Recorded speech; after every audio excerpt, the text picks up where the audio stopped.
Hey, what's up? Let's see if we can switch gears kind of rapidly because I'm kind of ramped up right now. So we're just gonna talk about nonsense for a second, and then we're gonna watch the video. Listening to, I love Jim Rohn. You know, people that inspire you. They say dope things that you like. Man, borrow their ideas, steal their ideas. I was listening to some Jim Rohn today, and man, so much good stuff. And he said, affirmation without discipline leads to delusion. Right? You can affirm all day long, I'm gonna. Cat, not the time. There's a cat here. Cat loves to interrupt the rants. Choo-choo cat, say hi. Meow. Okay. Now you gotta go over there. I'm gonna rant. You can watch and fall asleep over there. Anyways, affirmation, stay. Without discipline equals delusion. What is that? You know what I'm saying? When you say I'm gonna like secret and breathe it into existence and affirm, I believe in myself, I'm gonna work hard, we're gonna do this, we're gonna do this. If you don't tie that to discipline and a plan, you're just gonna become delusional. So let's go ahead and put something on it. Let's put something on it. Today, as I'm recording this, it is 6:13, almost midnight, and 6:13:21. Almost midnight. I would like to lose 10 pounds in 30 days. That's 10 pounds 30 days could be kind of a lot. Cat, you're breaking all my shit.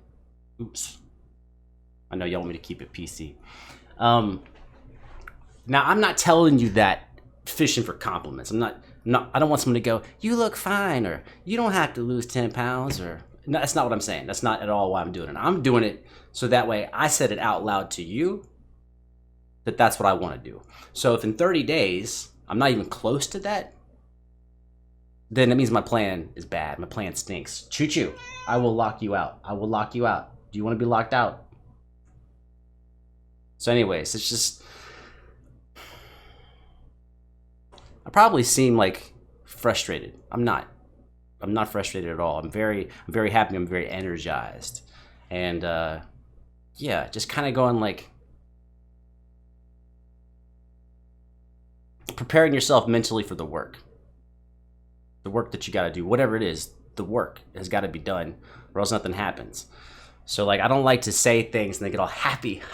We're gonna do this. I like to say things and then begin to prepare myself for what does that look like. What are the actions going to be that lead to that over the upcoming hours, days, weeks, months, right? Like old Mr. Rohn would say, rest in peace, he would say, could eat better, should eat better, but don't eat better. Well, that's a mistake. Won't eat better? That's a mistake. Could exercise, could take a walk around the block, should, but don't. That's a mistake. So I'm trying to get myself like energized. And speaking of energy, it wears off, right? Will I be energized tomorrow? Don't know. I might wake up all groggy, not energized at all. So if I wake up and I'm not energized, then just go listen to that which energizes me. And if it's Jim Rohn again, that will be the thing. If it's a specific song, that's the thing. Let the recipe be the recipe. Whatever you can listen to, whatever activities you can do that actually reawaken the inspiration and the faith that you can pull something off, man. You don't have to lounge around for eight hours like being in a bad mood, wishing you felt better. Learn what puts you in a good mood, what makes you want to get to work, and make a list of that stuff. Put it in a Google Doc, and then whenever you're feeling bad, things aren't working out, you can go straight to that doc and click one of those links. Maybe it's a song, maybe it's a movie, a TV show, whatever, and just know that you can count on that to work. And it's different for everybody. Just find it. That being said, my cat is very angry, but laying down. It's kind of a victory. Take it where you can get it. And now let's switch hats. Let's not take that energy into watching the video. That wouldn't be fair. That would not be fair at all. So let me talk my way into it real quick. I'm talking to myself. Remind myself of what I'm trying to do here. Okay. We're here to listen to music, obviously. But that means actually listening. Don't be preoccupied with my own thoughts in my head or my own ideas of what I'm going to do tomorrow. Let's be present with the music. And let's not bring any baggage to the music if we can help it. Right? I don't know this song. That's a common theme, right? Turns out like I don't know like any of these famous songs. So the song could be slow, but I'm amped up. So let's not let that be a case. Let's breathe, man. Let's breathe. I don't know if I can pull my heart rate down. Where are we at? Watch.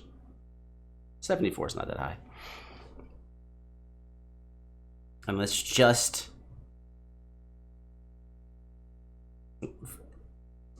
listen. Listen with an open mind. And if you listen with an open mind, ideas will come. Just let it do what it does. Whew. Oh my, you hear that popping? Anyways, a lot of times I do this before we turn the camera on or whatever, but I think it can be helpful. Even if you 100% disagree with everything I said, the fact that you listen to it and disagree with it might be helpful for you. You're like, oh, I don't want to do what he's doing. That's helpful. Okay, this looks like it's from the same setting as the Heal the World. Right, we see the Vox amp and the Gretsch drums. It's a pretty big giveaway. The candles have been rearranged. She's sitting barefoot, but on a rug. I do love the rug on a stage. It's just a cool thing to do, have a rug.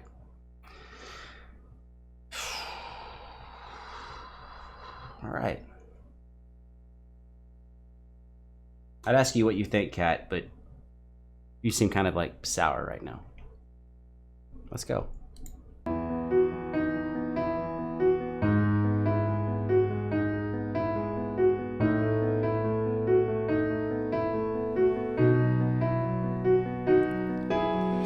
I will leave my heart at the door.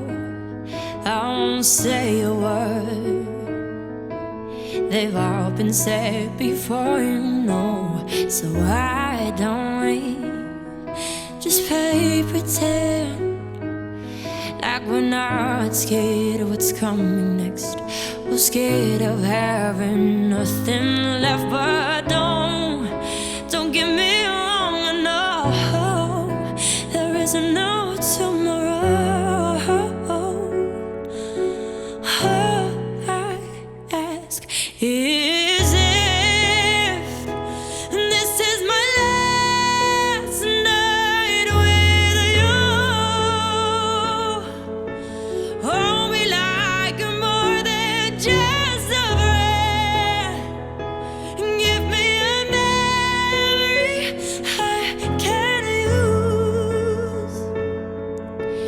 Take me by the hand, I will do what lovers do. No matter how. See, be open, man, and the thoughts come. I don't know this song.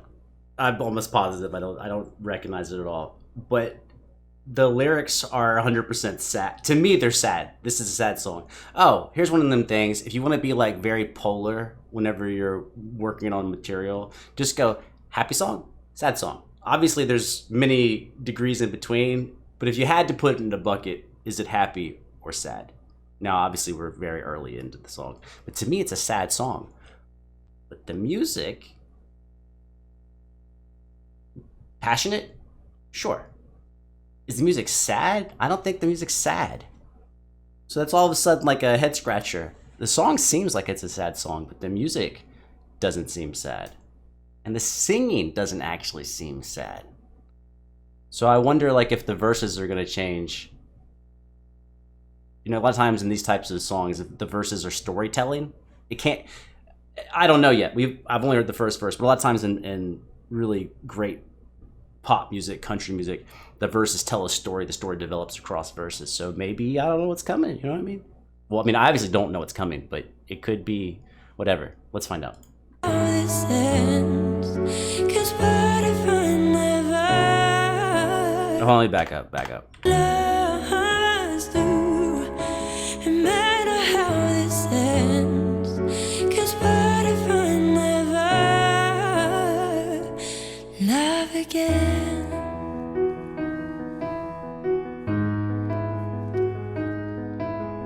Yeah, see, even that line, what if I never love again? If you see it on a page, that's sad. But I actually cannot tell from this performance if it's sad. It could be in a way like jubilant, like, what if I never love again? I've got this awesome love here, this love thing that happened, and that's awesome that I had it. And what if I never love again? I better enjoy it. Maybe it's that type of perspective.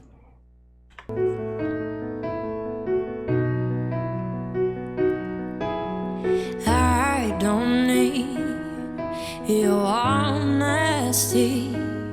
It's already in your eyes, and I'm sure my eyes, they speak for me.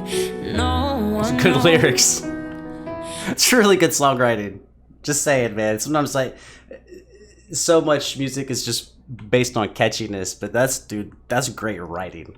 Me like you do, and since you're the only one that matters, you tell me who don't do down.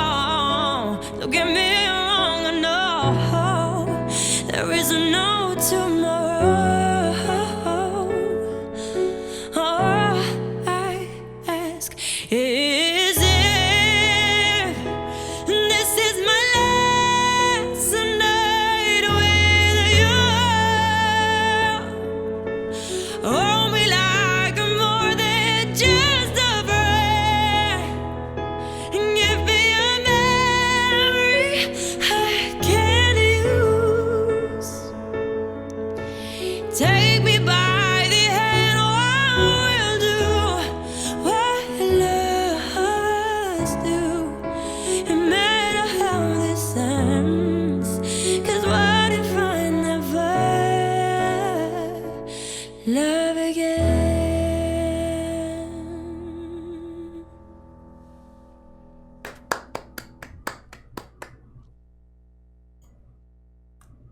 It's a great song. Thank Oh. you Hold on.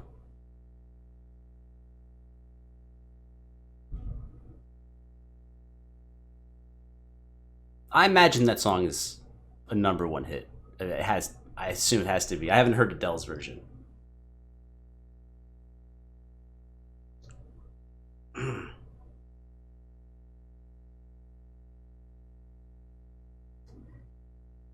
Man, it does so many things. But one thing I'm trying to think of, like, well, what's maybe something that someone else, you try to be like, what can I say that's original?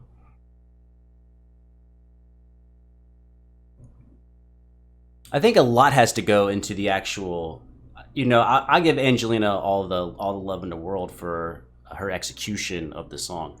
But I think this is one of those where also you just have to give tremendous credit to the songwriters, both the music and lyrics, and the pacing. Now, again, I don't know. I haven't heard the original, right? So I don't know if this pacing is the same or not, or if there's extra interludes or bridges or something that are missing.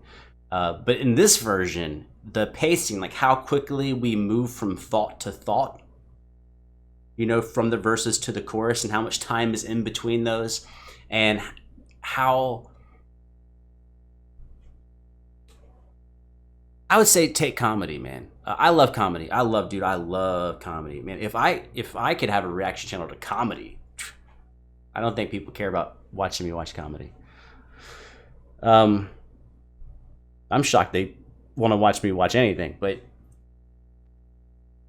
to me, comedy, music, and athletics, they're like all the same. To me, they're really all the same. They're just different expressions of very similar things.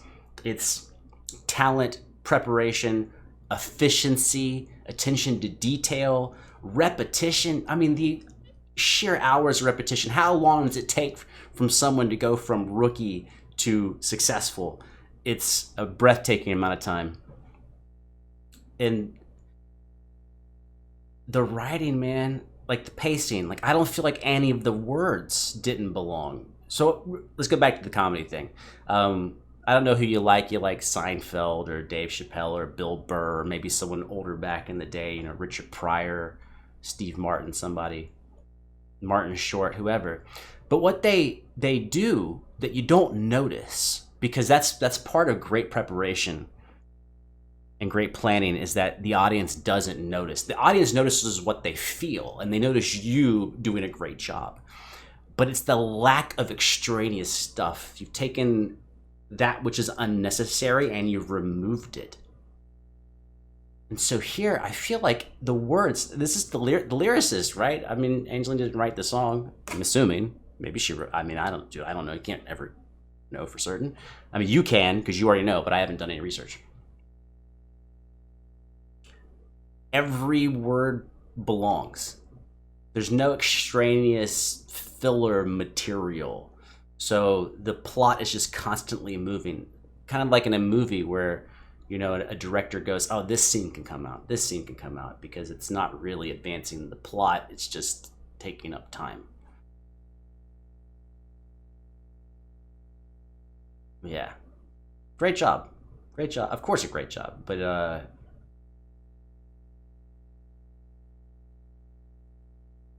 yeah. Don't get whatever. I guess at this point I am talking to you. Maybe I'm talking directly to you, but I'm also reminding myself is, if you want to get lost in a performance, fine, get lost. Get lost in it. Just let the performer just be amazing and just be in the moment. But it's a different mindset than when you're a coach or you're someone on the staff and you have a specific job to do, right? Like if there's the guy who lights this video, whoever it is, he, she, needs to know if they did a good job or not a good job and how the lighting should be changed on the next thing. I was not thinking about the lighting at all during this, but someone had to light it. Someone set up those candles, right? Set people. And each person, when they're watching it and they're watching the final version, goes like, oh, well, how do I adjust this? And so if you want to get lost in the performance, get lost and have a great time just being lost. Take off your analytical cap and just enjoy. But a lot of times when performers are blowing me away, it's usually many different levels have gone into that. And the performer is the thing that's taking the shine. But go like, well, you know, what's maybe the underrepresented part here? A talented singer with a great voice can sing anything. What's some... the phone book. That's what my mom would say, or grandma or something. You could sing the phone book and it would sound great, right? It's true. I'm sure she could sing the phone book. But going songwriting. It's just a great song. Performed exceptionally well.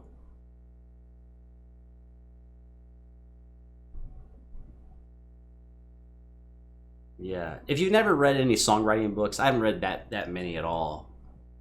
Because in my curriculum at school, I didn't take any songwriting classes. Composition classes, but it was all music composition.